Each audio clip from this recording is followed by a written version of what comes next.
दिल्ली में गुजरात लॉबी पहली बार संकट में फंसती हुई दिखाई दे रही है। कुछ दिन पहले जब उपराष्ट्रपति रहे जगदीप धनखड़ का इस्तीफा लिया गया, तब सोचा भी नहीं था कि इस तरह के हालात पैदा हो जाएंगे। इंडिया गठबंधन ने आंध्र प्रदेश के बी सुदर्शन रेड्डी को उपराष्ट्रपति पद का उम्मीदवार बनाकर पूरी दिल्ली की सियासत में खलबली पैदा कर दी है। अब ये कहा जा रहा है कि ये जो कैंडिडेट है ये इंडिया ब्लॉक का कैंडिडेट न होकर ये तेलुगु देशम पार्टी से बातचीत करके ही उनको खड़ा किया गया है। ऐसा क्यों कहा जा रहा है, इसके पीछे भी कुछ कारण हैं। 80 और 90 के दशक को याद कर दीजिए। उस समय जो एनटी रामाराव होते थे तेलुगु देशम पार्टी के सर्वेसर्वा, और उसमें नंबर 2 की हैसियत पर उस समय होते थे चंद्रबाबू नायडू। तो चंद्रबाबू नायडू के उसमें जो खासम खास थे या उनके लीगल वो सलाह भी किसी से लेते थे, तो वो थे वी सुदर्शन रेड्डी, जो कि सुप्रीम कोर्ट के जज से रिटायर हुए हैं। आप नायडू की चालों को समझ कैसे सकते हैं, क्योंकि नायडू कभी भी कोई भी चाल चलते हैं तो सामने नहीं आते, वो पीछे से चाल चलते हैं। और अब भी उन्होंने ऐसी ही चाल चली है। जब 1998 के दौर को याद कीजिए, जब जो एनडीए गठबंधन बना था अटल बिहारी वाजपेयी के नेतृत्व में, बीजेपी के नेतृत्व में, उस समय एनडीए को पूर्ण बहुमत नहीं था।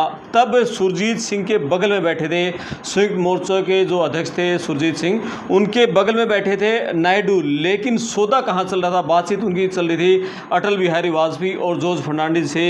यदि तेलुगु देशम पार्टी का लोकसभा अध्यक्ष बनेगा तो फिर हम संयुक्त मोर्चे से हटकर आपको समर्थन दे देंगे।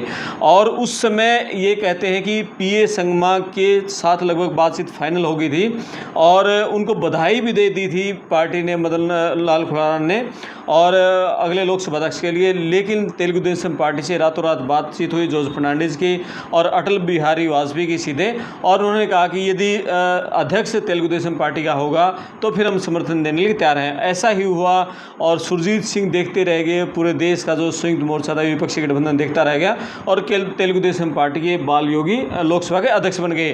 तो यानी कि चंद्रबाबू नायडू पीछे रहकर चाले चलते हैं। अब उन्होंने ऐसी चाल चली है कि जो गुजरात लॉबी है उसको पता भी नहीं चलेगा कि आखिर ये हो क्या गया। जब उन्होंने तमिलनाडु के सीपी राधाकृष्णन को उपराष्ट्रपति पद का उम्मीदवार बनाया था, तो मतलब ये कहा जा रहा था कि उनकी एक तरफा जीत लगभग सुनिश्चित है। एक तमिल अस्मिता का नाम देकर ये कहा जा रहा था कि कहीं ना कहीं जो डीएमके है, स्टालिन की पार्टी, वो उनको समर्थन करेगी। और जल्दबाजी में आंध्र प्रदेश के जो पूर्व मुख्यमंत्री हैं जगन मोहन रेड्डी, उन्हें भी उनको बधाई दी थी।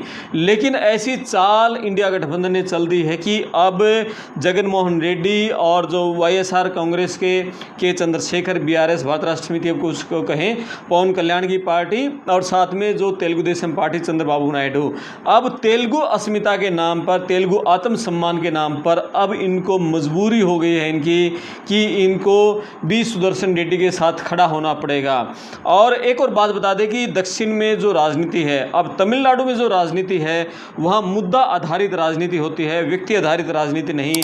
लेकिन जो आंध्र प्रदेश में है वहाँ व्यक्ति आधारित राजनीति होती है।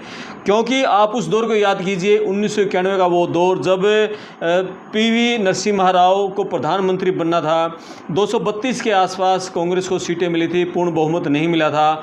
और जैसे ही कांग्रेस ने पीवी नरसिम्हा राव को अपना पीएम कैंडिडेट बनाया, तब उस समय तेलुगु देशम पार्टी, जिसके सर्वेसर्वा एनटी रामाराव होते थे, उन्होंने तेलुगु आत्मसम्मान के लिए प्रधानमंत्री पीवी नरसिम्हा राव के समर्थन का फैसला किया और उसमें तेलुगु देशम के समर्थन से वो प्रधानमंत्री बने पीवी नरसिम्हा राव। तो वही अब हाल है। अब तेलुगु आत्मसम्मान के नाम पर जगन मोहन रेड्डी को भी और चंद्रबाबू नायडू को भी, पवन कल्याण को, के चंद्रशेखर राव को, इनकी मजबूरी हो जाएगी कि जो इंडिया गठबंधन के प्रत्याशी हैं बी सुदर्शन रेड्डी, उनका समर्थन किया जाए। ये कहा जा रहा है कि ये जो कैंडिडेट है ये इन नेताओं से सलाह करके, नायडू, जगन मोहन रेड्डी से सलाह करके ही इसको उठाया गया है। जगन मोहन रेड्डी के तो समुदाय के ही हैं वो, और नायडू के वो खासम खास रहे हैं उस समय से जब वो नंबर 2 की हैसियत में थे एनटी रामाराव की पार्टी, जब तेलुगु देशम पार्टी में 80-90 के दशक में।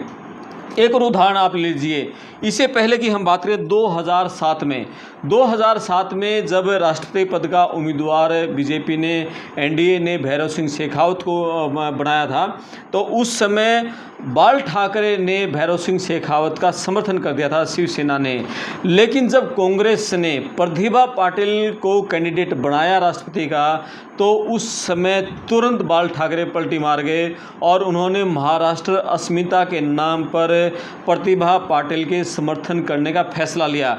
तो यही अब जो मान लिया, अब इस हालात में जब इंडिया गठबंधन ने आंध्र प्रदेश के बी सुदर्शन रेड्डी को उपराष्ट्रपति पद का उम्मीदवार बनाया है, और अब उस समय नायडू, जगनमोहन रेड्डी, पवन कल्याण या के चंद्रशेखर अविभाजित आंध्र प्रदेश को ले, तो ये लोग भी यदि समर्थन नहीं करते हैं तो फिर कांग्रेस अगले चुनाव में इनको बेनकाब करेगी, उसका फ़ायदा उठाएगी और समर्थन करना इन लोगों के लिए मजबूरी हो जाएगा। यानी एक खेल है वो शुरू हो गया है कि बिहार चुनाव के बाद दिल्ली का जो ताज है उसको बदलने का खेल उपराष्ट्रपति पद से शुरू हुआ है। ये मुगालते में रहते हुए बहुत बड़े ओवर कॉन्फिडेंस जिसे कहते हैं, और ओवर कॉन्फिडेंस में आकर जगदीप धनखड़ से इस्तीफा लेना इतना भारी पड़ सकता है, ये बीजेपी ने या गुजरात लॉबी ने कभी सोचा भी नहीं होगा।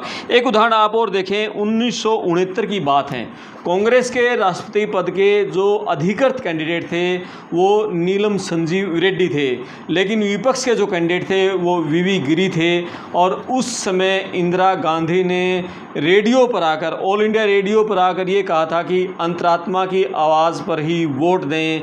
वो अंतरात्मा की आवाज़ कहने को थी, लेकिन उनका इशारा यही था कि वीवी गिरी को वोट देना है राष्ट्रपति पद के उम्मीदवार में। और राष्ट्रपति पद के चुनाव में उस समय वीवी गिरी वो चुने गए, और जो कांग्रेस के अधिकृत कैंडिडेट थे वो हार गए, नीलम संजीव रेड्डी, और उस समय राष्ट्रपति बने थे वीवी गिरी। उपराष्ट्रपति पद से उन्होंने इस्तीफा दिया था। विपक्ष के कैंडिडेट आए थे, लेकिन इंदिरा गांधी को उनका समर्थन करना पड़ा था। तो राजनीति में कब क्या बदल जाए इसके बारे में कुछ नहीं कहा जा सकता। और तमिलनाडु और अब ये जो तेलुगु देशम का अस्मिता का वर्सेस दो हो गया है, Andhra versus Tamil Nadu, Telugu Desam versus DMK.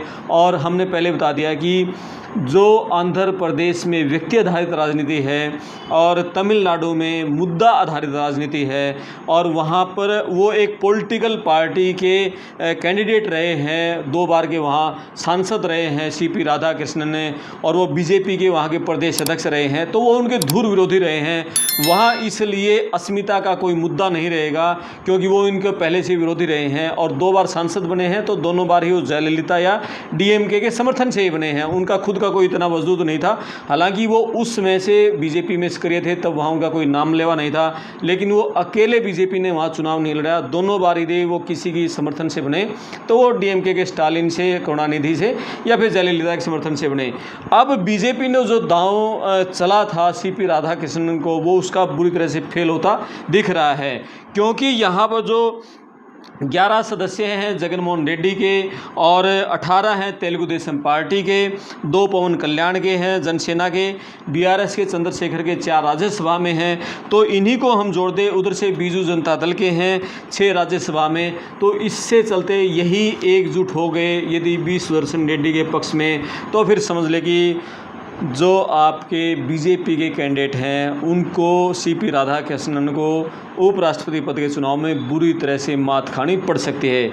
यानी कि अब किसी ने नहीं सोचा था कि मोदी और शाह को अब उपराष्ट्रपति पद के चुनाव में कैसे गिड़गिड़ाना पड़ेगा। अब आप अगले कुछ दिनों की राजनीति देखिएगा कि किस तरह से वो नायडू की और साथ में जो बिहार के मुख्यमंत्री हैं नीतीश कुमार, किस तरह से उनकी आग्रह अनुग्रह करते मिलेंगे उनके सामने। और अब बिहार में आप देखें कि राहुल गांधी बिहार में पहुंचे हुए हैं, वो हमला कर रहे हैं, तो बीजेपी पर हमला कर रहे हैं। एक बार भी वो नीतीश कुमार का कहीं नाम नहीं ले रहे हैं। वो कुशासन को याद कर रहे हैं, अभी 20 साल का कुशासन है, लेकिन वो हमला उनका बोला जा रहा है। तो वोट चोरी का बीजेपी पर, चुनाव आयोग पर हमला बोला जा रहा है। तो इसके पीछे की रणनीति भी आप समझिए कि उनका टारगेट कहीं भी नीतीश कुमार नहीं है। तो आखिर ये क्या राजनीति चल रही है कि राहुल गांधी 16 दिन तक बिहार में रहेंगे, वो पैदल यात्राएं कर रहे हैं, गाड़ियों पर चढ़ रहे हैं, रैलियां कर रहे हैं, लेकिन वो नीतीश कुमार की बजाय टारगेट चुनाव आयोग और मोदी और शाह को कर रहे हैं। यानी कि अंदर खाने कुछ न कुछ खिचड़ी पक रही है और जिसका नतीजा अगले उप राष्ट्रपति पद के चुनाव में देखने को मिलेगा। यानी बहुत कुछ देश की राजनीति में अभी बदल जाएगा और बहुत कुछ बदल जाएगा बिहार चुनाव के बाद। बिहार चुनाव के बाद इंडिया गठबंधन का एक ही टारगेट रहेगा कि दिल्ली की सत्ता को बदलना। और जिस तरह से अब हालात यदि बनते जा रहे हैं और इन हालात में जितने बिल्कुल कांटे का मुकाबला जो हो गया है, नेक टू नेक जो फाइट होती दिखाई दे रही है, अब तेलुगु अस्मिता के दम पर यदि आपकी जगनमोहन रेड्डी की पार्टी और साथ में तेलुगु देशम पार्टी और पवन कल्याण की पार्टी और इधर से बीजू जनता दल और इधर से के चंद्रशेखर राव की भारत राष्ट्र समिति, ये सभी तेलुगु अस्मिता के नाम पर यदि बी सुदर्शन रेड्डी के साथ आ जाते हैं तो फिर आपको दिल्ली का ताज बदलने में बहुत कम दिन देखने को मिलेंगे। बिहार चुनाव समाप्त होते ही फिर इंडिया जो ब्लॉक का टारगेट रहेगा दिल्ली की सत्ता को बदलना। यानी कि अभी उनको गुजरात लॉबी को बुरी तरह फंसा दिया है और आने वाले दिनों में देश की राजनीति क्या क्या रहेगी लगातार पड़ताल टीवी पर देखते रहें। देश दुनिया की खबरें देखने के लिए पड़ताल टीवी को सब्सक्राइब करें, वीडियो को शेयर करें, लाइक करें, अपने कमेंट्स जरूर लिख के बताएं इस वीडियो पर आपका क्या कहना है। मैं आपका दोस्त करमपाल, धन्यवाद।